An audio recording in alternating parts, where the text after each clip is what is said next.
net and discuss about this with a friend, and feel free to send us a comment, send us your question, so that we all can have a sound discussion today about the challenges and what it is to write for children and the intention that everybody have to have for children, because they are the future, and then we need to write down, the legacy, that legacy. So before I, welcome our guests, give me a couple minutes to play some music, and so that we, sink it in, and to wait for the other people who are sharing our links as of now. Ebony, you wish you could cover your husband from pits to.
Radio La Famille.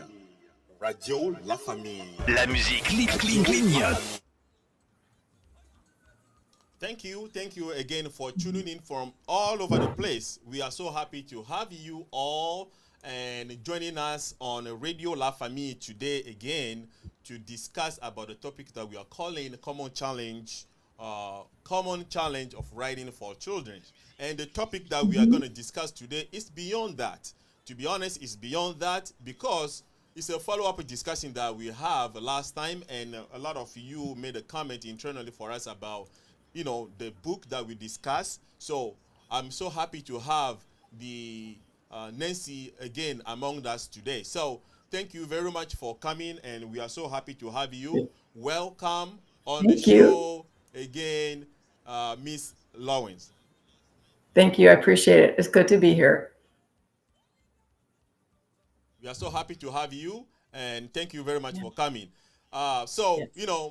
Without you already know about this, I just want to ask you, how are you doing today, and how was your weekend? Oh, I am doing pretty well today. Last time I was here, my friend and co-author Linda Hayen and I told you about that GoFundMe project to send the Everybody Club to Washington D.C. And so we were able to do that. And so last week the books went out, and just a few minutes ago I got a link to an article in the Eden Prairie Local News.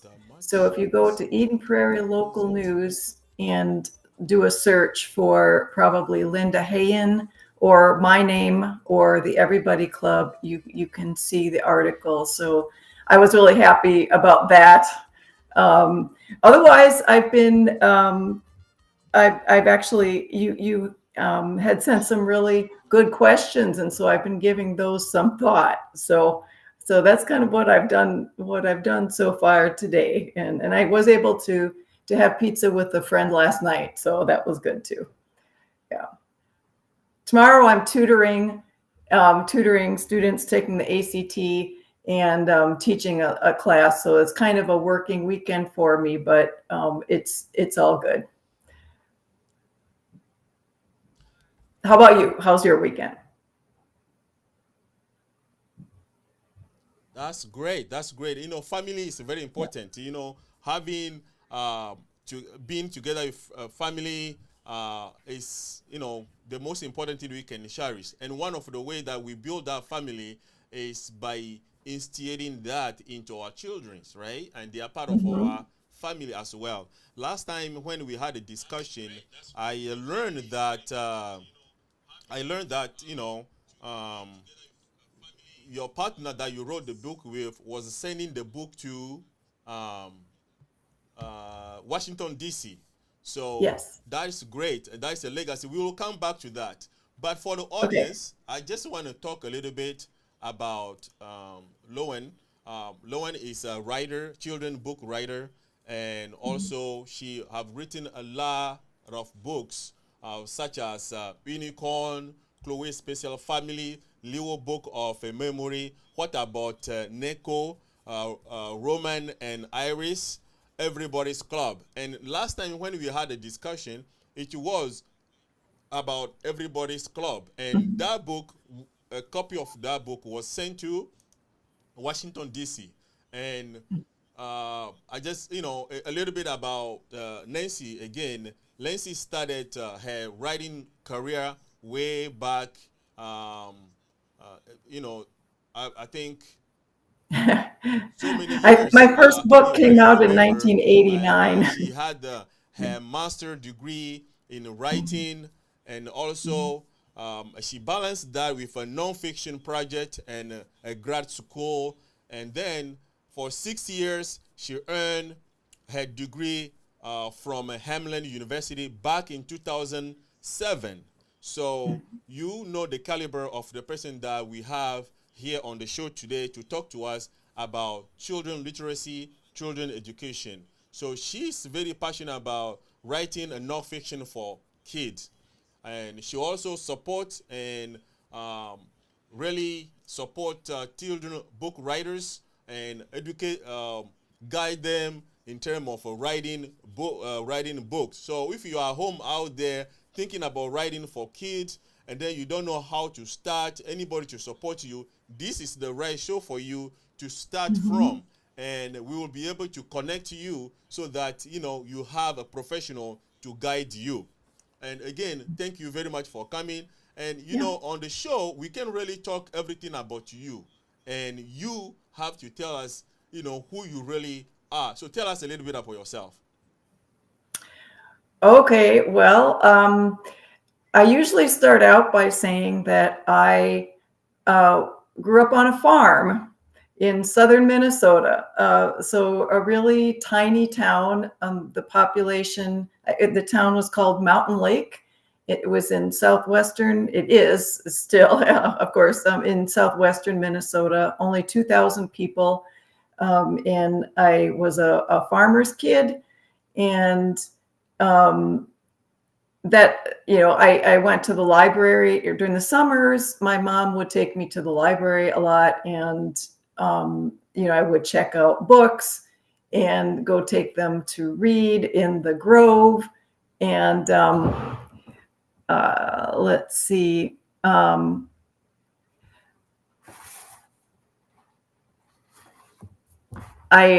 know I need to be a little louder if I talk. Is this better now? Is this better, or do I need to adjust something on my computer?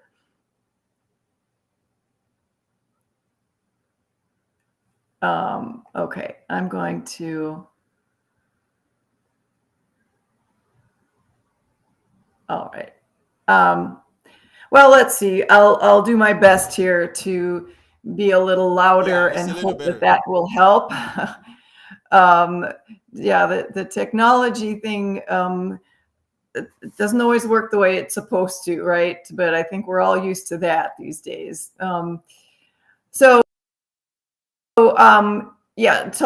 Telling about myself. Yes. So I'm a farm kid. I read a lot, and then I went to Mankato State and I got a bachelor's degree in English.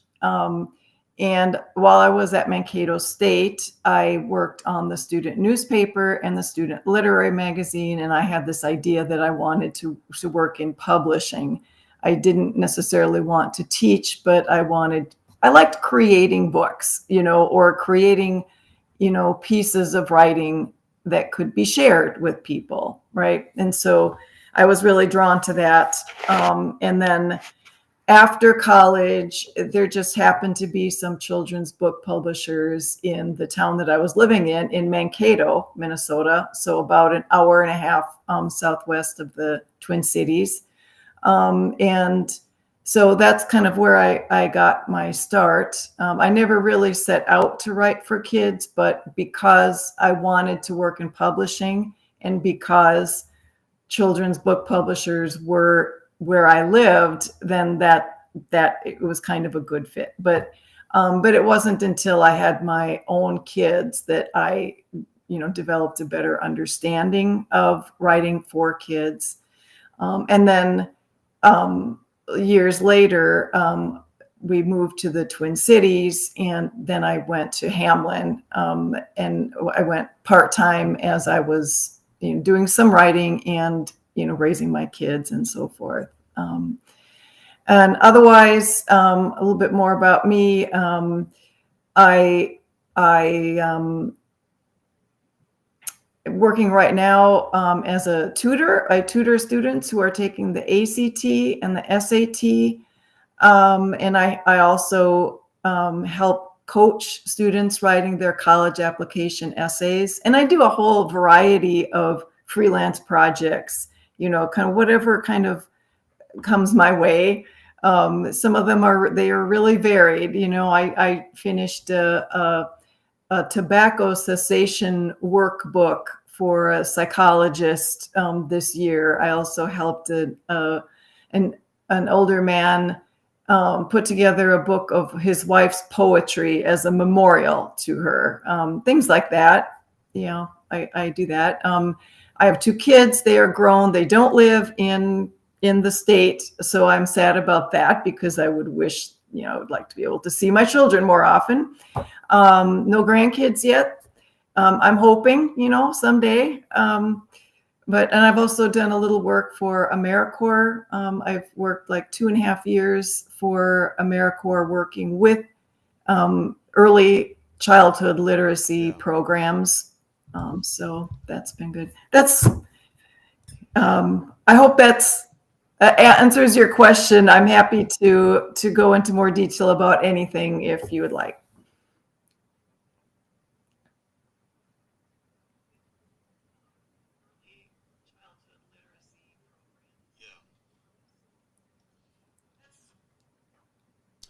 Great. A great background and great put together the work that you are doing, tutoring college education people, and also supporting people writing the memoir or the book for their family. And I learned actually today that you help people with Tobacco Association for Psychology book. That is great. People will learn a lot from that. So I'm so happy that you're busy, but at the same time you are a freelancer, right? So that means the page is also open for future people who will like venture in a literature, especially for the kid. So D'emblée, I just want to ask you immediately, talking about writing for children and also children literacy. Um, that means somebody is the masterminding it, or the parent or the writer is putting the word out there that the kids or children are exposed to.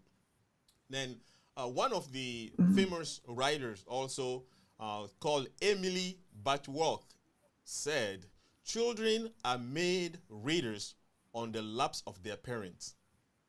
She said, children are made readers on the laps of their parents. What does that quote inspire in you?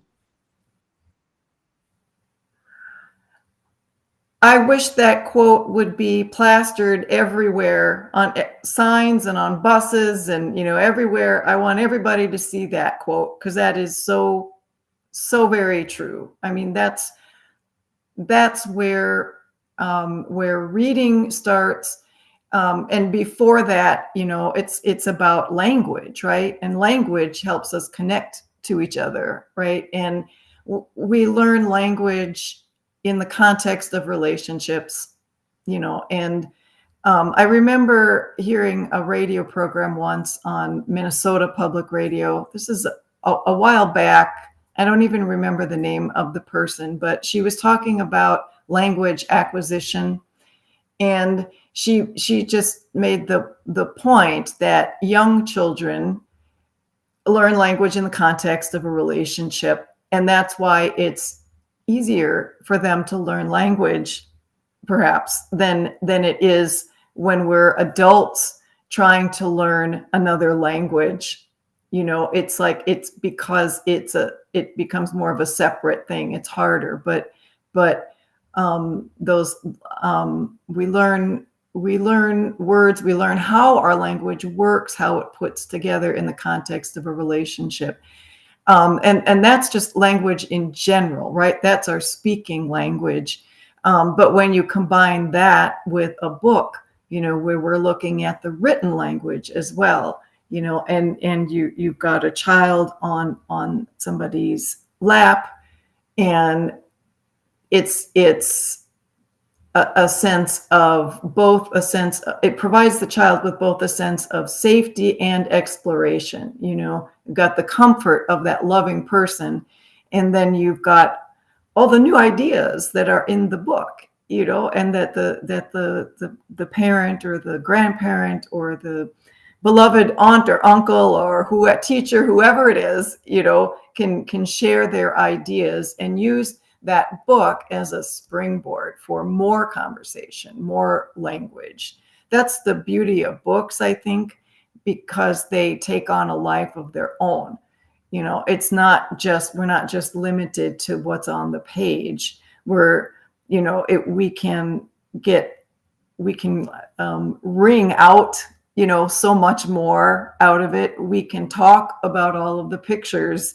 We can ask children to predict what they think might happen. We can ask them how they feel about things, about things that happen in the book. We can ask them to imagine what they would do differently, or how they would feel if this thing happened to them. Or it's just a way of opening up the mind in 1,000 different directions.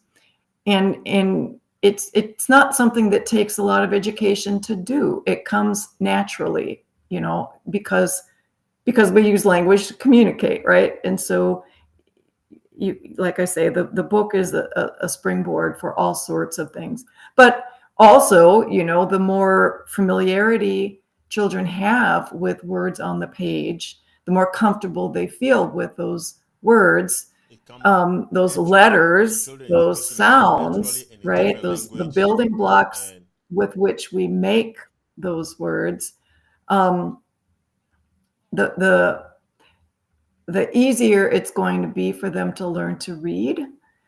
And studies show that kids who are ready, know a certain have a certain level of exposure to to books, before they start kindergarten, are going to be better prepared for kindergarten. They'll be able to start.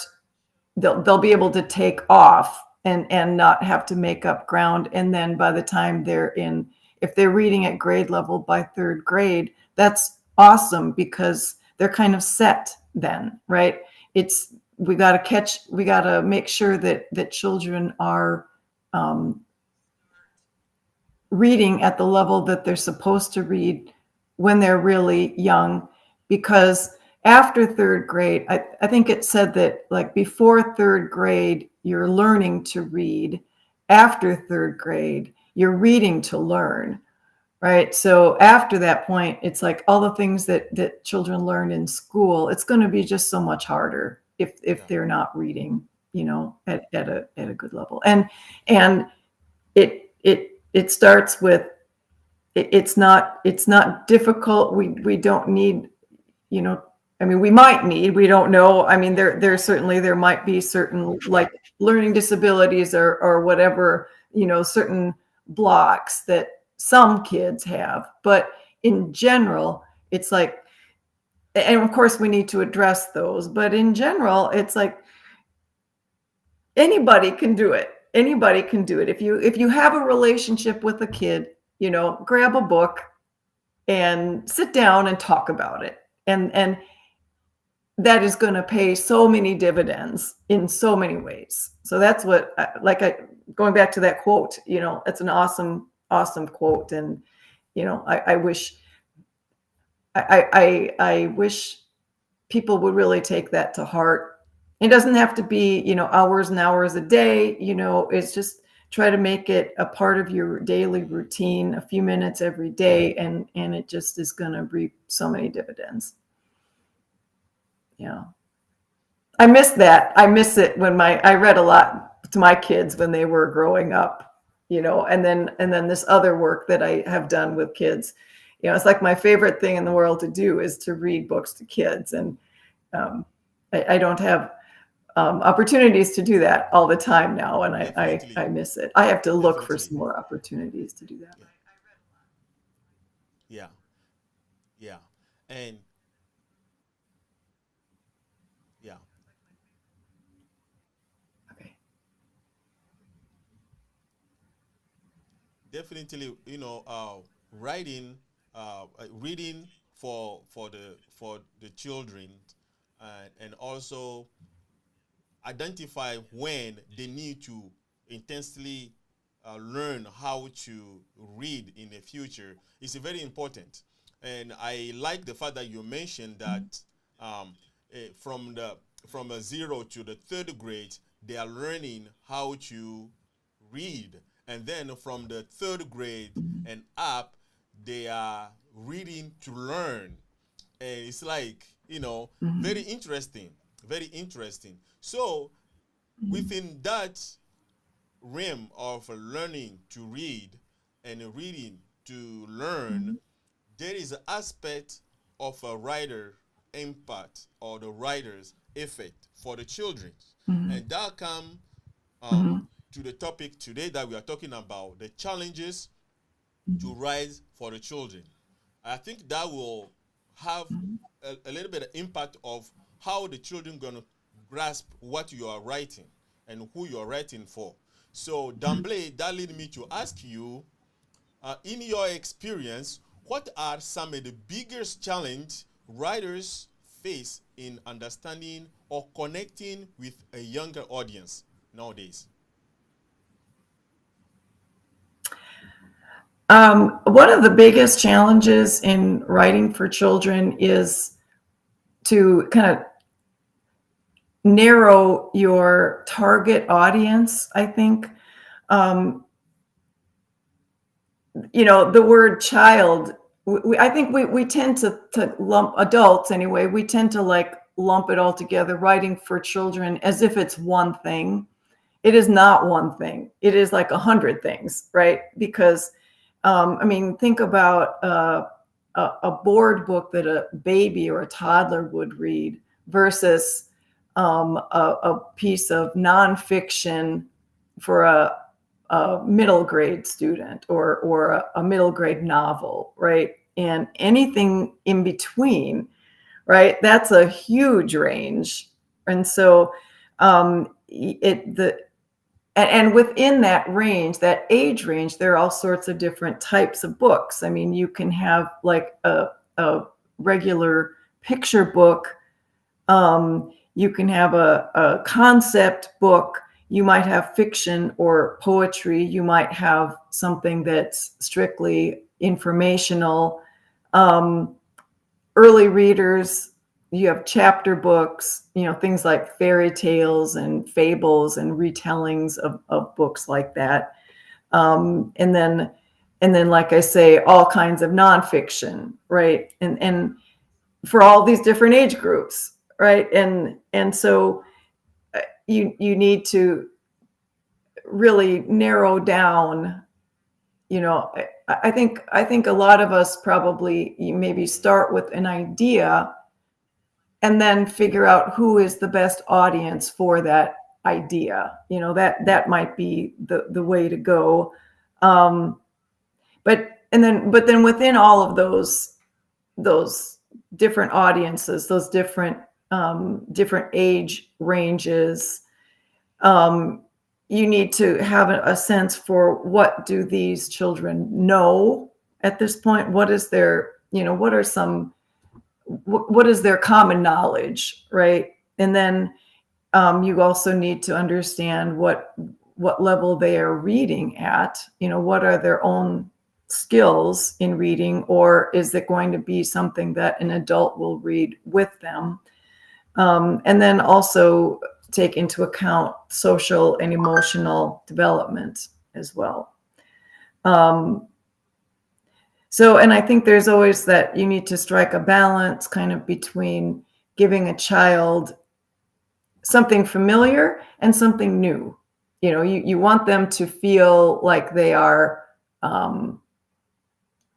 connected, that they're not just completely out there, in the middle of a strange land, where they don't know what's going on. You need to build on the things that they already know. Another challenge is also to the kids aren't necessarily, older kids might be buying some of their own books, but a lot of the time they're not, right? I mean, a lot of the time the people who are actually buying the books for kids are going to be, or checking them out at the library, or finding them in a little free library, or picking them up at a garage sale or wherever, right?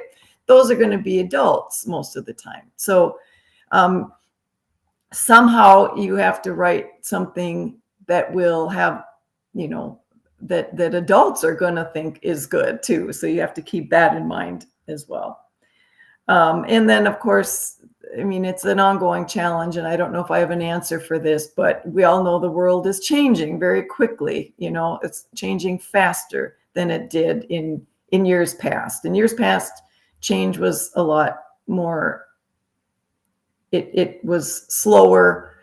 There wasn't as much of a division between generations, and now it just seems like everything is escalating pretty quickly. But some things do stay the same. That's one thing that's one of the joys in writing for children. There's always going to be a need for a sense of connection, a sense of wonder, and a sense of stability. If we kind of focus on those things, that's good. But so that's those are kind of the challenges. The challenge is that it's like it's just a huge area, and to find what to narrow it down so that you know what to focus on. That's one of the biggest challenges. I have a quote from or by Ursula Le Guin, the fantasy writer. She wrote, "Sure, it's simple writing for kids, just as simple as bringing them up." And I thought that's pretty apt, right? Because it is not simple bringing any kid up, right? It's not simple to raise children. It's not simple to write for them either. So, are there challenges for like I would say the children themselves? They don't really know, but are there any challenges we can actually put out there for the children themselves also? I think maybe the biggest challenge these days for kids is, and for adults, is to get away from the screen. We kids start with screens at a pretty young age, and I think that we need to find a way to encourage them to read and not have everything delivered to them through a screen. Because the thing with reading, and it's like, I mean, I'm not talking about like a Kindle book or anything like that. I'm talking about videos, movies, TV shows, things like that, right? That all of that stuff is just kind of given to you. You see, you absorb, and there's a lot of good storytelling there. I don't want to discount it. There's value in that as well, right? But when it comes to really developing a child's imagination, reading can't be beat, because you've got those words on a page. Even if it's a picture book, you still need to have a bit of imagination to make the connection between the words and the pictures, right? And then as children get older, and then those stuff that they read doesn't have as many pictures, right? And it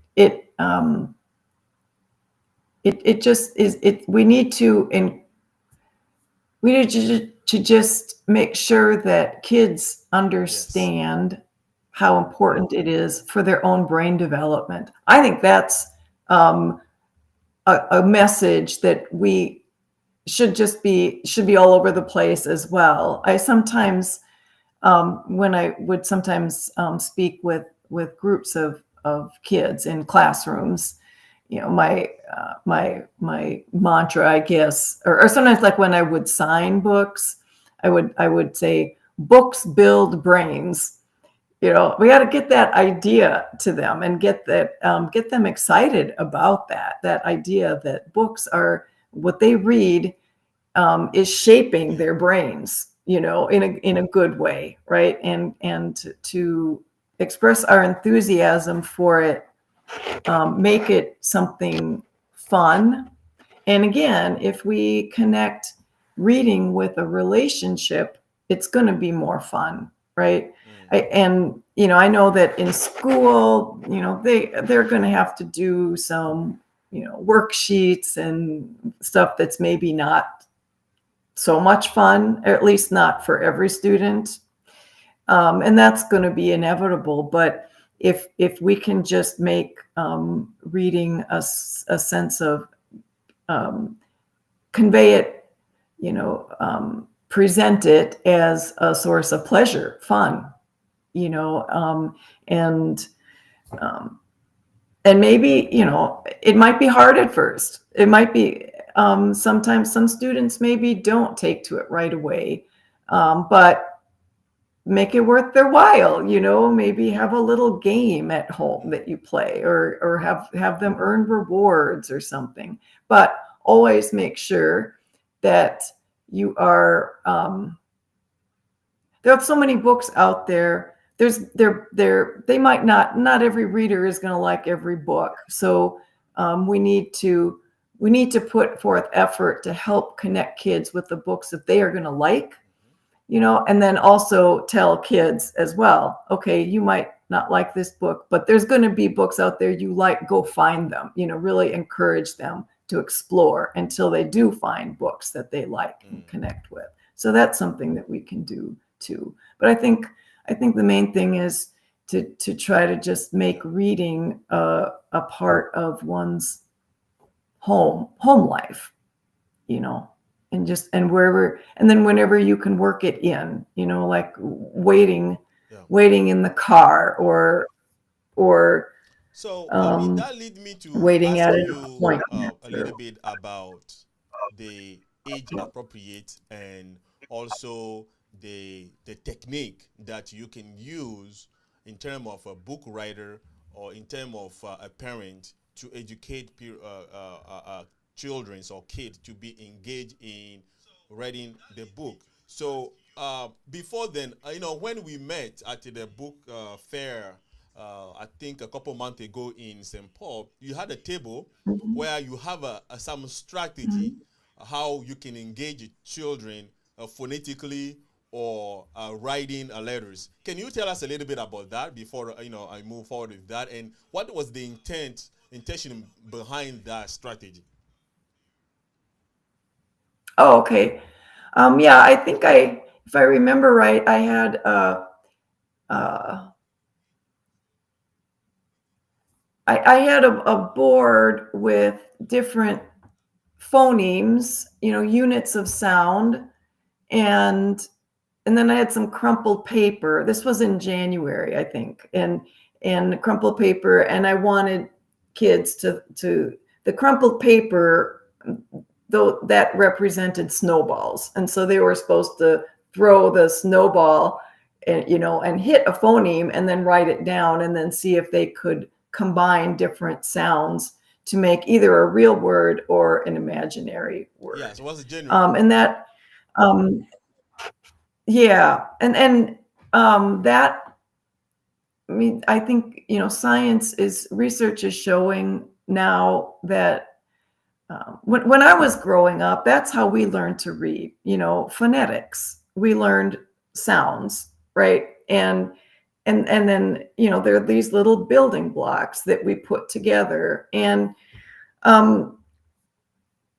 in the education world, for a while, we moved away from that, and students learned how to read through, I think it's called whole language. I'm not an educator, so I can't speak authoritatively about this, but this is just my understanding, that the basic idea is they really de-emphasized phonetics. They de-emphasized, teaching kids how to sound words out, basically.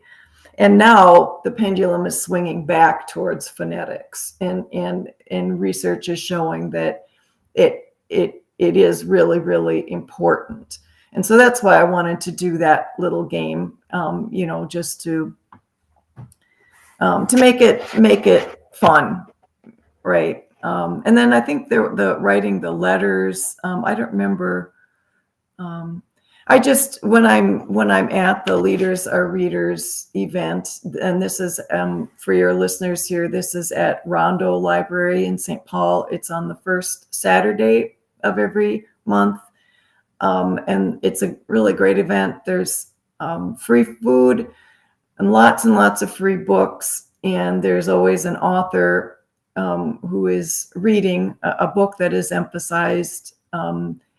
And there's a lot of people around, a lot of other, I have like my little booth, and there are like other tables or booths. And so I encourage, and you can get so many free books, not just for kids, but for adults as well.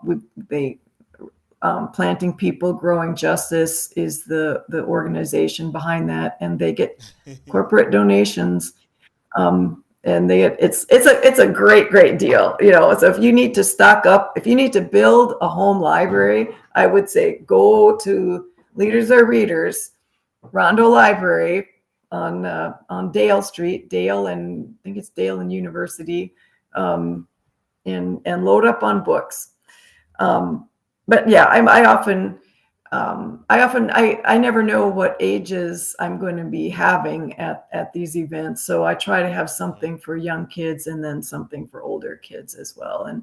And anytime I can work with kids just to get them to write a little bit, that's a fun thing. I think at Thanksgiving, or like in November, I had thank you notes, and I encouraged kids to write a note of thanks to somebody who, is important in their life. So I try to change it up. I try to do something a little different every time. Yeah.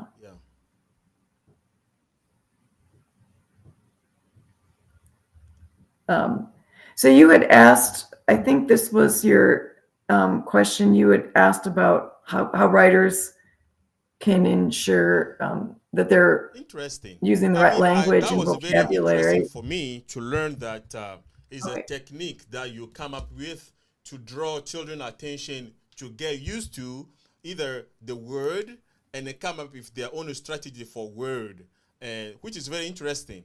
And that creates a connection between the writer and also the children. So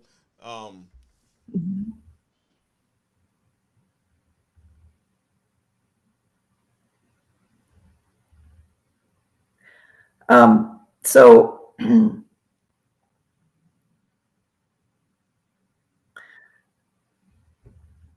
some of writing for children, I think, is instinctual. If somebody has the desire to write for children, most likely they have children in their lives, or at least they did have children in their lives. And so they have, they probably have some good instincts. But instinct alone is probably might not get you where you need to be. One tool that I use when I'm writing Of course, is yeah. it's a built-in program right in Microsoft Word. It's called the Flesch-Kincaid readability test. If you use the editor in Word, and then you get you can go to document statistics, I think is what it's called. And then, yeah, you can, it gives you a reading level. And so what these, and that's just one, there are other kinds of readability scales that you can use. But basically what they do is, well, with the Flesch-Kincaid anyway, the others maybe have a slightly different angle, but the Flesch-Kincaid will kind of measure the reading level of individual words, and then it also measures like how many words are in a sentence and how many sentences are in a paragraph. So it's like the higher level word, the longer your sentences, the longer your paragraphs, the higher your reading level is going to be. So but the opposite is true, right? So if you're wanting to get the reading level down, then you would make shorter words, shorter sentences, shorter paragraphs. And I have to say that the getting the reading level down when writing nonfiction for kids is the hardest thing for me. I mean, that's like the biggest challenge.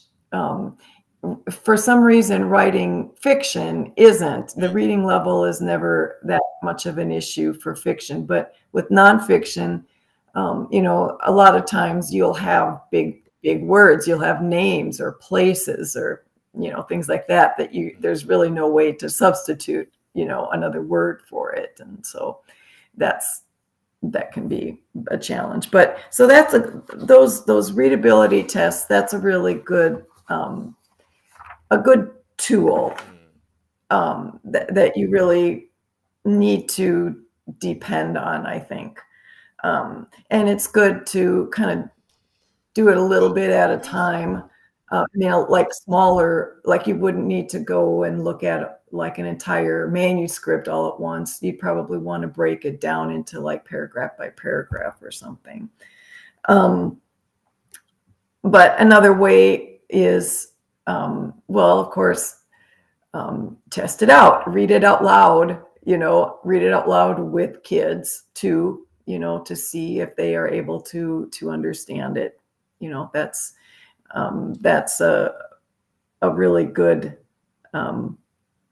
approach to take as well. But the reading it out loud, even if you're not reading it with a kid, it's helpful because that this is how it's going to be used, right? Most likely. Well, I mean, for a picture book anyway, most likely a lot of these, for these books that are going to be read out loud with kids, they're intended to be spoken, and that will be helpful. I guess I should clarify this a little bit, because when you're writing a book that is intended to be read out loud with an adult, a picture book, some of those words can be bigger. The ideas need to be, at a child's, emotional, social level, right? But some of the words can be bigger because the adult will be there to explain it, and have fun with it if the child doesn't know the word. But when you are talking about children learning to read, the books that they're going to read by themselves, as beginning readers, then it becomes more important. That's something that I kind of struggled with earlier in my career too. I felt like those shorter sentences were just so choppy. I didn't like them. I kind of rebelled a little bit about, having to make my sentences shorter, or some of my words, shorter. But then I did some tutoring. I tutored at a local elementary school, a fifth grade student who was reading below grade level. And it really kind of opened my eyes, because I could see that that things did need to be shorter. And the thing that bothered me, the flow, I didn't like to, I like my language to flow in a certain way. And it really helped me see that people do process, words differently, sentences differently, and you do need to slow down, and flow isn't as important as making sure that students are able to read it, and understand it. So that was a good lesson for me Think too. differently. Yeah. Yeah. And the other thing too is and this idea of reading with, reading out loud, getting in feedback from kids, always really important. So Also, read so widely in the that genre that you're so interested in writing in. that's it. What was that? Hmm. I'm sorry, what was that?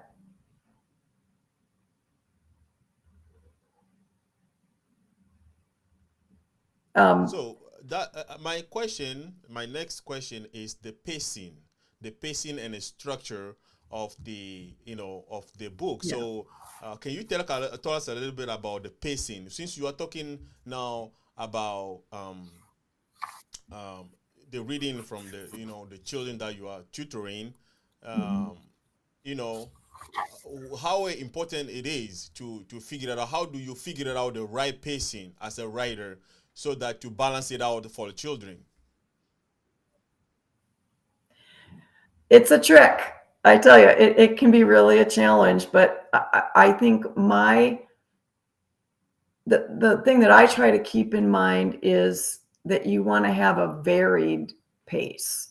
You sometimes it's good to go fast. When exciting things are happening, you'll have a lot going on.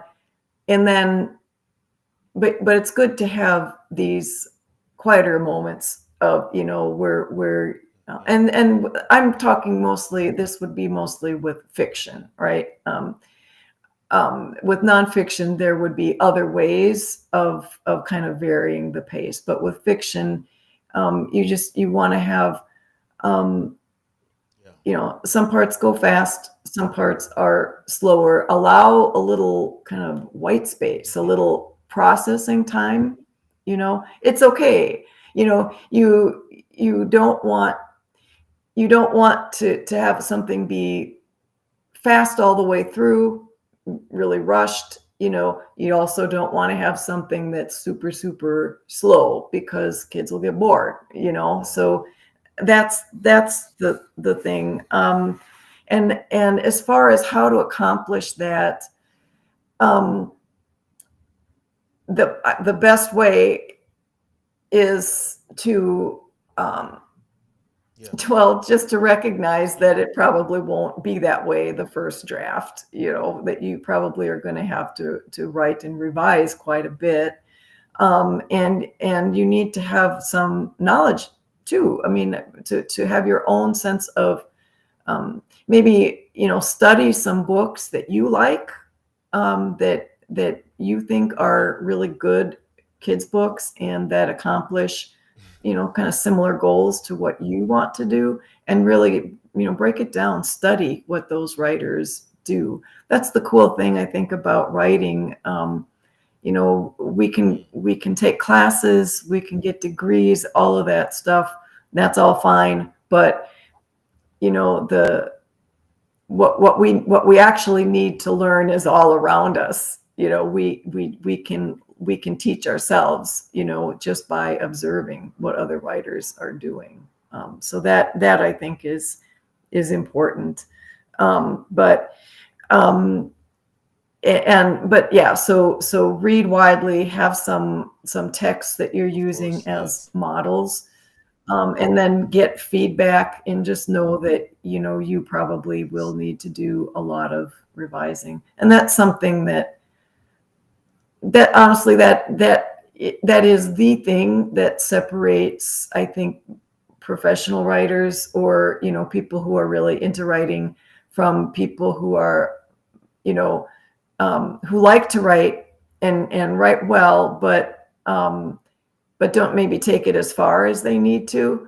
It's just that willingness to get in there and revise and revise and revise, to recognize when it's right, when you've done everything you can, and to not let it go until you get to that Just point. amateurs. Um, Yeah. Yeah. yeah. So, um, one thing too, I want to talk a little bit about nonfiction. Definitely. Thank you very much for giving us that insightful information about writing, and how we can paste it, and how we can, be available for a feedback, something that can set us apart from a professional. So that leads me now to ask you about cultural sensitive information in a book. Sometimes people who are not professional, they'll be like, hey, I want this to be in my book. I want this to be specific to this. And as a writer, how do you choose that? And how can a writer ensure that their story are culturally sensitive, inclusive, and relating the diverse world children that live today in every other place? This radio, for instance, is listened to by a lot of, diverse minority and people from different background. So, but somebody might be interested in writing, but how will they make sure that all aspect of children's get the message?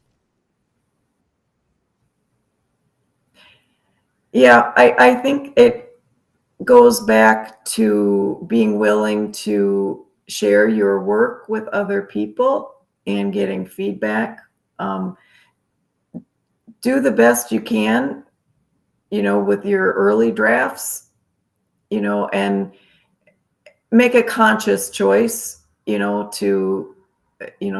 you're going through your drafts, to, ask yourself, are you representing people in a respectful way? Are you giving people the information they need to know? Um,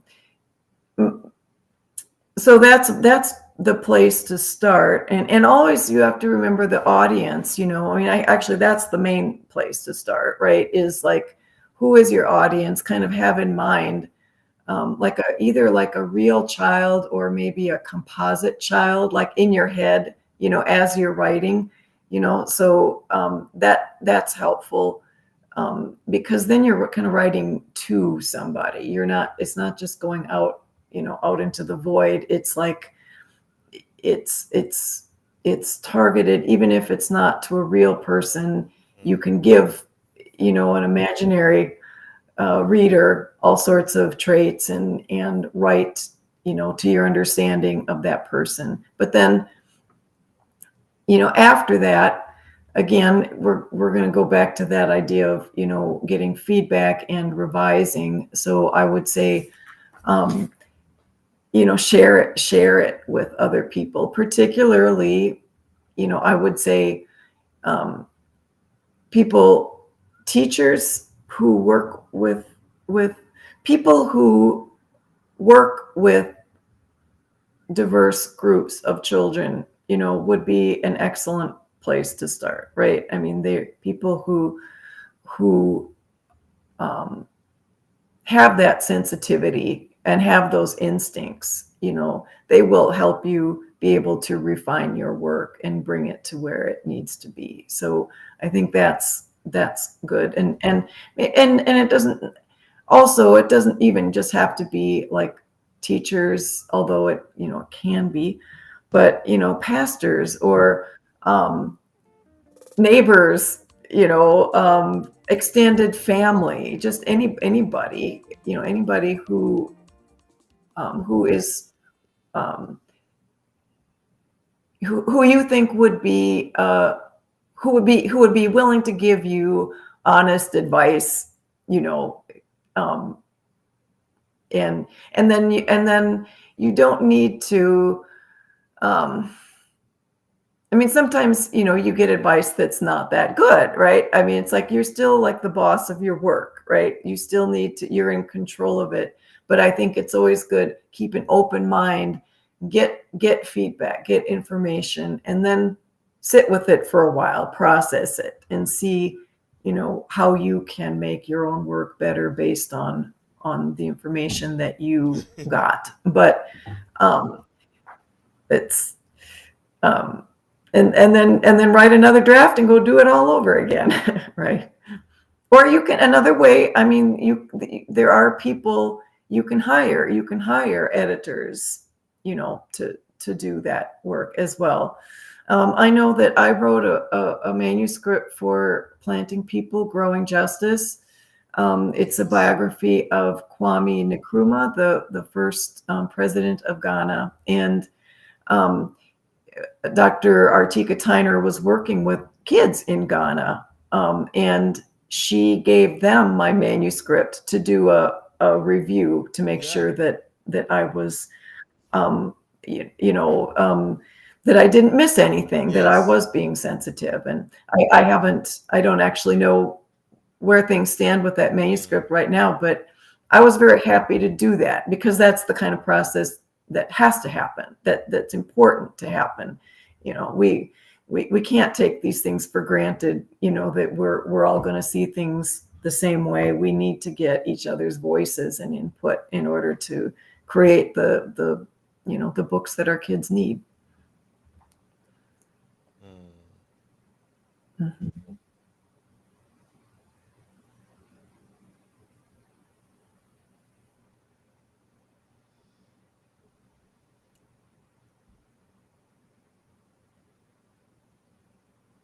Very interesting. I'm so happy to learn that you actually was, kind-hearted to learn that your review was submitted to the children in Ghana so that you have that feedback. And that is a part of the example you are setting up to people who are aspire to be a writer as well. So thank you very much for all this insightful and this technical teaching aspect that you bring onto table today about learning how we can put together anybody who is thinking about writing children's book, the challenges they can face, and also how they can be open for feedback for all the cultural sensitive information that they will have there, and how they can paste the structure and think about the illustration and the imagery, all that for children. And I remember that when we start this discussion, you start off by coding one interesting topic that you said from 0 to 3 years or 3 grade, children learn to read, right? And then from 3 years or third grade up, and they are reading to learn, and which is a very interesting topic, and somebody who are inspired to be a writer listening to us out there now should be like strategically about how they can direct their writing aspect so that knowing what group of people that they are trying to write for, and getting in touch with a professional like you, and also somebody who has been there, can be a good resource for them. So I just want to use the opportunity to thank you very much for coming and also being among us and supporting the work that we are doing. And it will be very empowering to the young people and immigrant to see that, hey, you can do it too, and you can also write to your children, write to other people's children, and write your aspect of the story. And that's the point of us having this here today. We learn about the challenges as a writer, and maybe one day we might also extend it to the opportunity that we get through it when we are actually a writer, and how that can bring us far. So thank you very much, and I would like to turn it back to you to say your final words that you may have for your listener, your readers, and also people who are the actors that are contacting you, your people that you tutor all the time. What message will you send out there for them when it comes to children book and being an actor?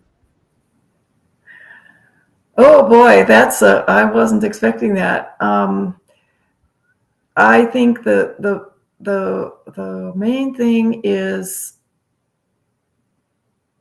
to find words you connect with, and to help other people find words you connect with, and to strive to be authentic, and to I guess maybe the thing is to honor each other's stories. That's probably the key thing. No matter what it is, we all have something important to say.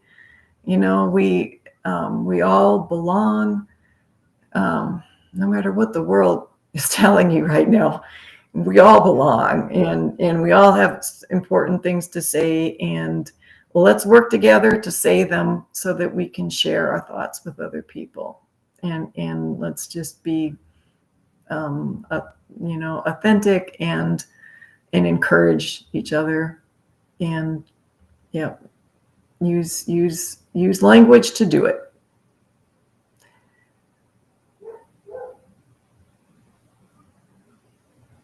Thank you very much. Yeah. Thank you very much.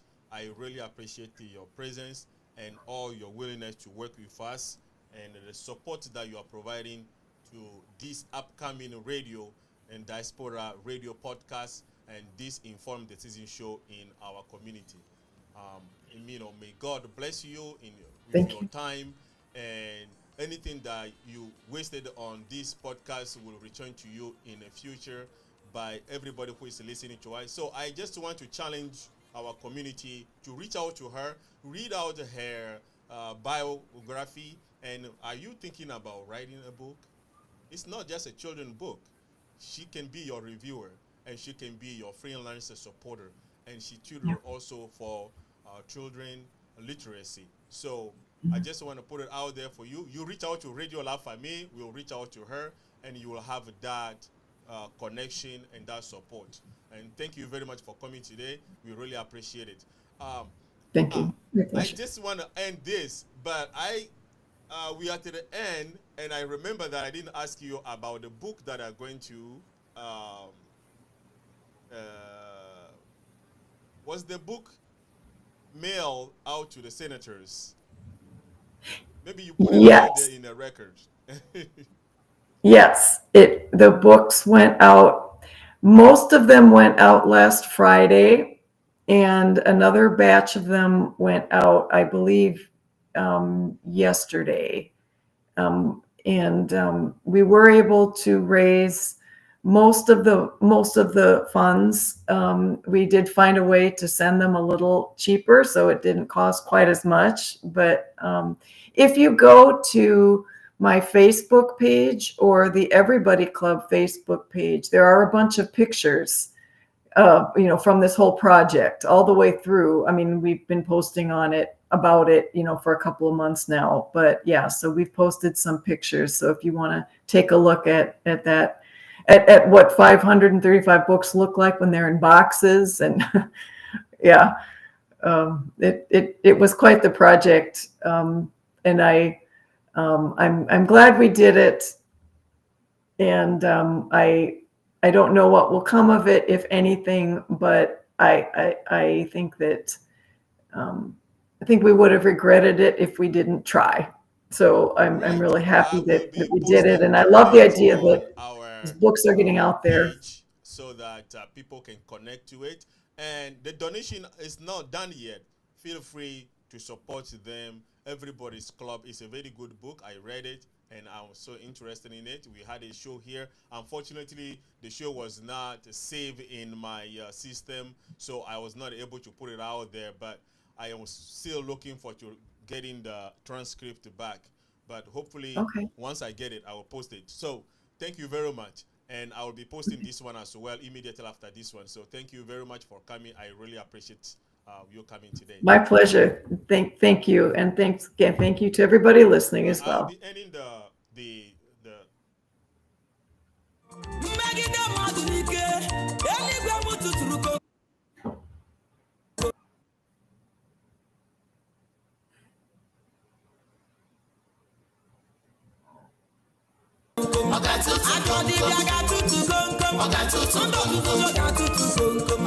Onye na-agba ụga tutu kom kom.